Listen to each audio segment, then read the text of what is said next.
नमस्कार, मैं आपके साथ विभा उपाध्याय और आप देख रहे हैं न्यूज़ 18 बिहार झारखंड का डिजिटल प्लेटफॉर्म।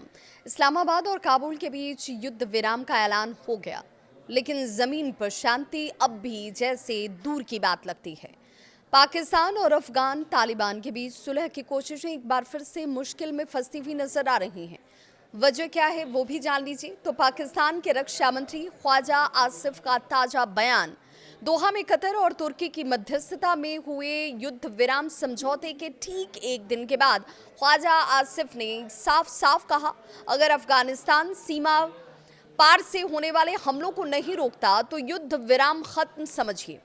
यानी पाकिस्तान अब पूरी तरह से शर्तों पर खेलना चाहता है। पाकिस्तानी अखबार डॉन से बातचीत में आसिफ ने यह भी कहा और इसका दावा किया कि ये युद्ध विराम पूरी तरह से अफगानिस्तान की कार्रवाई पर ही निर्भर है। उन्होंने चेतावनी तक दी और कहा कि अफगानिस्तान से कोई भी घुसपैठ इस समझौते का उल्लंघन माना जाएगा। आसिफ के मुताबिक समझौते में ये साफ लिखा गया है कि सीमा पार आतंकवादी गतिविधियां नहीं होंगी। रक्षा मंत्री आसिफ ने आतंकवाद को दोनों ही देशों के लिए सबसे बड़ा खतरा बताया।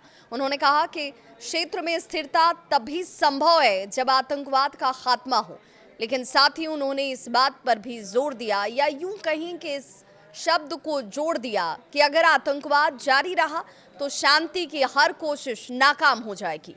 वहीं तालिबान झुकने के मूड में नहीं है। अफगान रक्षा मंत्री मुल्ला याकूब ने अल जजीरा को दिए एक इंटरव्यू में इस बात का दावा किया कि पाकिस्तान अपने विरोधियों पर आतंकवाद का ठप्पा लगाता है। उन्होंने साफ किया कि अफगानिस्तान भारत के इशारे पर काम नहीं करता और दिल्ली के साथ उनके रिश्ते दोस्ताना हैं। अगर अगले हफ्ते इस्तांबुल में दोनों देशों की एक और अहम बैठक होने वाली है, वहां जहां युद्ध विराम की शर्तों को अंतिम रूप दिया जाएगा।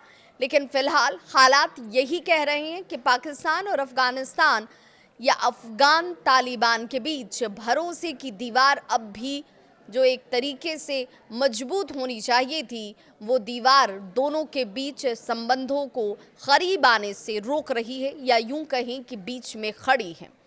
कहने को तो युद्ध विराम हुआ है, लेकिन हालात शांति से कोसों दूर नजर आते हैं।